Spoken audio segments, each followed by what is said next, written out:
ప్రియులారా, బాగున్నారా? దేవుని వాక్యాన్ని క్రమంగా చదువుచున్నారా? ప్రార్థించుచున్నారా?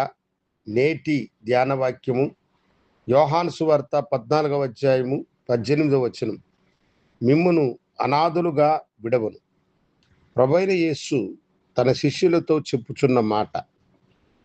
ప్రభువు ఈ భూమి మీద బ్రతికిన దినములలో ఆయన అనేకమైనటువంటి గొప్ప కార్యములను చేసి తన తండ్రి దగ్గరికి వెళ్ళేటువంటి దినాలు సమీపించినప్పుడు తన శిష్యులను బలపరుస్తూ ధైర్యపరుస్తూ చెప్పిన మాట ఈ మాట.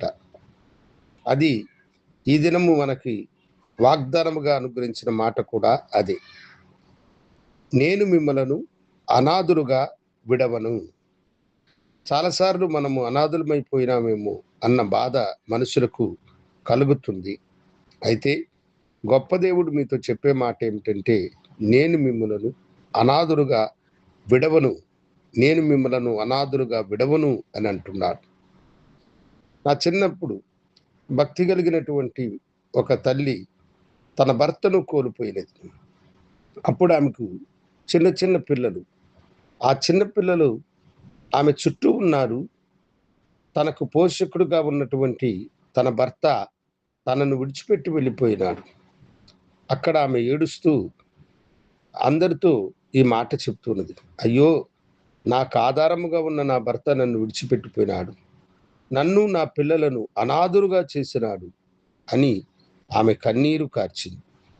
గొప్ప దేవుడు ఆశీర్వాదకరమైనటువంటి వాడు కనుక ఆమె అనాథునిగా చేసి వెళ్ళాడని తన భర్తను బట్టి అంగలార్చింది. కానీ పరలోకపు దేవుడు ఆమెను అనాదిగా విడిచిపెట్టకుండా ఆమెకు తోడై ఉండి అన్ని విధాలుగా ఆమెను ఆశీర్వదించి ఆమె పిల్లలందరూ అభివృద్ధి పొంది ఆశీర్వాదముగా ఉండే కృపను దేవుడు అనుగ్రహించినాడు.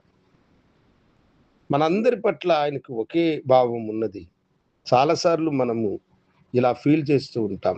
అయ్యో, నాకు అన్నదమ్ములు లేరే, నాకు తల్లిదండ్రులు లేరే, నేను ఈ లోకములో అనాథవలే ఉంటూ ఉన్నానే, నాకెవరు సహాయకులు, నన్నెవరు ఆదరించగలిగిన వారు అని అనుకుంటూ ఉంటాం. అయితే ప్రభు అంటున్నాడు, నేను మిమ్మలను అనాథులుగా విడిచిపెట్టను. మీరు ఎవరు లేని వారని నీ మనసులో నీవు అనుకుంటున్నావా? పరలోకపు దేవుడునైన నేనే నీకు తోడుగా ఉన్నాను కనుక నీవు అనాథవు కాదు, నీవు నా బిడ్డవు. నేను నీకు తోడుగా ఉన్నాను. నీ శ్రమలలో, నీ కష్టంలో, నీ కన్నీటిలో, నీ బాధలో, నీ వేదనలో, నీ వ్యాధిలో అన్నిటిలో నేను నీకు తోడుగా ఉన్నాను కనుక నీవు అనాథవు కాదు అని అంటున్నాడు. ఒకవేళ ఇప్పటి వరకు నీవు అలా ఒంటరితనంతో ఫీల్ అయి నేను అనాథనని వేదన పడ్డావా? ప్రభువు చెప్పిన వాగ్దానం ప్రకారం నువ్వు అనాథవు కాదు. నీ కొరకు ప్రాణం పెట్టి జీవమునిచ్చిన గొప్ప దేవుడు నీకు తోడుగా ఉన్నాడు కనుక ప్రభువా, నీవిచ్చిన వాగ్దాన ప్రకారం నన్ను ఆదరించమని అడగండి. ఆయన మెండైన దీవెనలను మీరు పొందుకుంటారు. ప్రార్థించుకుందాం. గనుడా, మీరిచ్చిన శ్రేష్టమైన వాగ్దానమును బట్టి మీకు వందనాలు. నేను మిమ్మల్ని అనాథులుగా విడిచిపెట్టనని చెప్పిన మాట ప్రకారం మమ్మలను ఒంటరిగా అనాథులుగా విడిచిపెట్టని దేవుడవు నీవు. నీ కృపలకై నీకు వందనాలు చెల్లిస్తూ యేసు నామమున అడిగి వేడుకొంచున్నాము తండ్రి. ఆమేన్.